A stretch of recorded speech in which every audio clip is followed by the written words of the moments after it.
Don't take from the audience. Give a gift. A lot of comics start going on stage because we're deficient in some way, right? We feel less. Humor is this miraculous gateway to get back some lost self-esteem other people have beaten out of us over the years, or that we've voluntarily relinquished because the responsibility of maintaining it was too much, right? We get up there to express ourselves in ways we don't feel we're allowed to off stage, whether that's real or not. It's a release of sorts. I know when I first started stand-up, I felt more myself than I had in just about any other context in my life, which, you could argue is kind of scary and weird, but you have to be careful because you can get greedy. Personally, too much of my time in comedy was initially spent trying to take something from the audience, to prove something, to prove something about me or to prove something about them. I was trying to win points. It was a David versus Goliath situation. Can I conquer this? It was the love of victory, Philia Nikeia. Nike, the Greek goddess of victory. The laughter was a prize. My way of going, I knew it. I told you so. You didn't admit it, but now you did. I caught you. Gotcha. I knew you were all hiding something from me, and now you admitted it with your laugh. I proved my point. There's a different way to do it, though. Instead of Philia Nikeia, there's Philia Sophia, philosophy, the love of wisdom.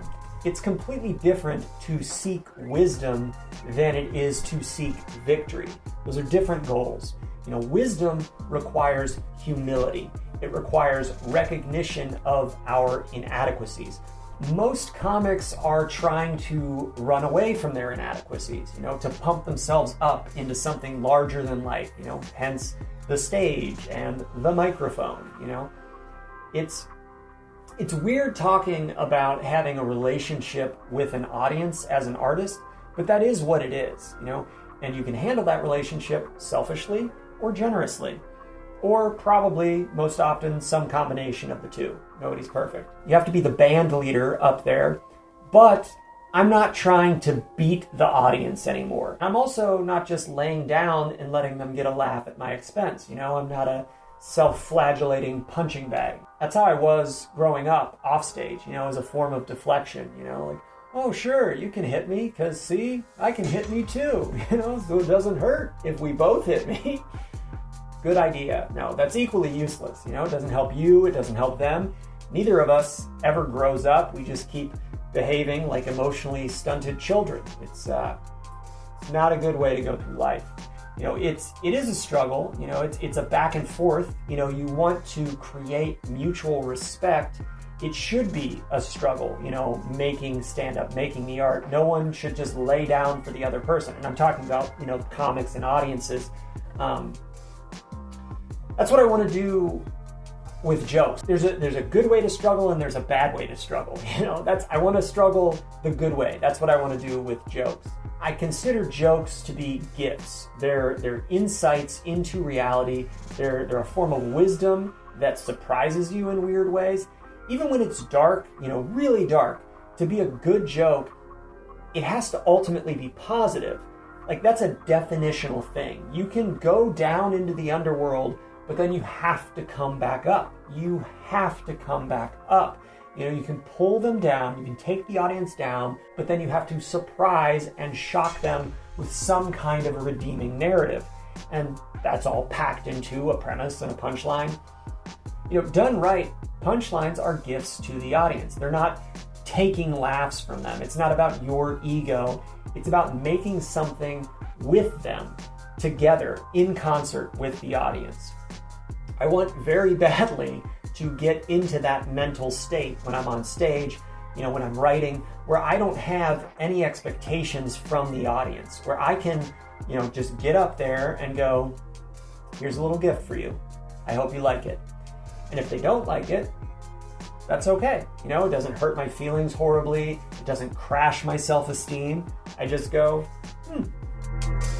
could I give a better gift next time? How would I go about doing that?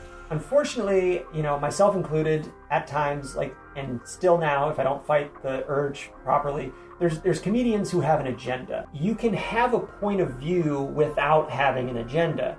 You can have your perspective without trying to force it on everyone else. Art is not supposed to be propaganda. Most of us, people in general, myself included, we tend to be emotional and intellectual cowards. That's like our default state as human beings. We hide a lot because we are terrified. We don't ever want to admit it, but most of us are generally scared out of our minds. So we do a bunch of fake crap in society to compensate. And the comic perspective, by default, is one of criticism. You're analyzing and taking things apart, but you can criticize without devolving into cynicism. And you don't even have to pick sides. There are no sides to the pure comic. There's a recognition we're all sort of hapless morons wandering around in an absurd universe. Get over yourself. That's the comic perspective. That's the wisdom in the art form. Expressing that without getting cynical or bitter. It's not tragedy, it's comedy. I'm pretty sure this is a Norm Macdonald quote. It's one thing to make people laugh, it's another to make them smile.